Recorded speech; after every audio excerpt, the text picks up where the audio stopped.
Hi there, guys and girls. Good midnight to each every one of you. You've seen the bacon.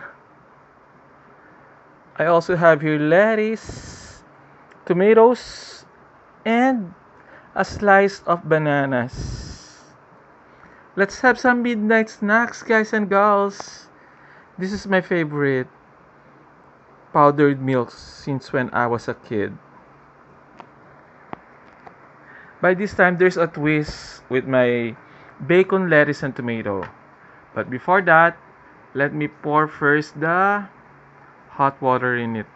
Mhm. Gosh, how I really love this milk. I still know the jingle.